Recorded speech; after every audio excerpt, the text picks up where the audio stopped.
Hey everybody, Scoutcrafter here again. I want to talk a little bit today about breaker bars. Years ago when you bought a socket set, a lot of times they would come with a socket set. Even a 1/4 inch sets would have a little breaker bar in it. And you would use that so that you wouldn't strip out or break your ratchet by putting a cheater bar or something on there and trying to use that. So they're more heavy duty. They have a higher usually grade of steel that they use, and a lot of people just ignore them because of out of laziness. If you have a tough nut, you figure just put more pressure, or like I said, a cheater bar. Today what happened was I picked up a couple of snap-on vintage snap-on breaker bars, and what's so interesting about the breaker bar here is that most of them look like this S&K. It's just a solid bar. But this snap-on has a square a reset in the back that you can use it as an extension. So I picked up 2 of these. Picked them up for about $8 each. Really nice pieces. So what I'm going to do now is a quick restoration.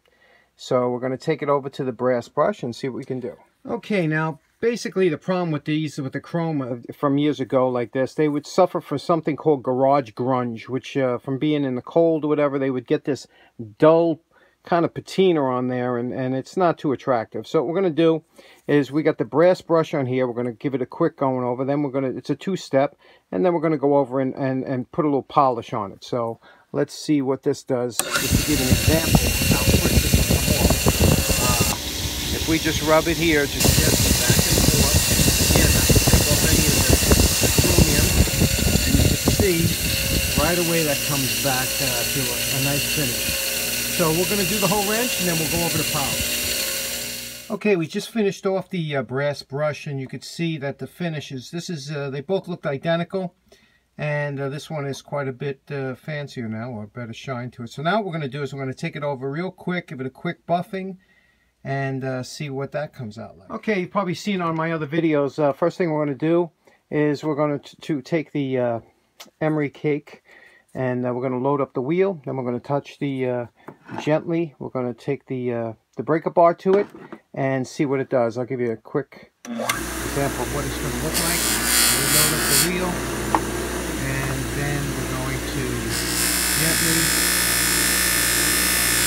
come around and build up a little heat on here, and you can see it makes quite a bit of a drastic difference. So we'll get back. We're going to do this, then we're going to do the other side with the white rouge. Okay, so now you see the finished product here, and you can see it has a nice sheen to it again, a factory original finish, almost like a chrome. Not super bright like S&K's chrome is really nice, but this is typical snap-on chromium, and the model on this is F10HG is the model number on this, and I don't know what year it is, but I'm sure it's a vintage one. And anyway, I'm going to work on this one now. So there's a true before and after, and it came out nice. And okay, I hope you use your breaker bars and save some of your ratchets. Okay, take care. Bye-bye.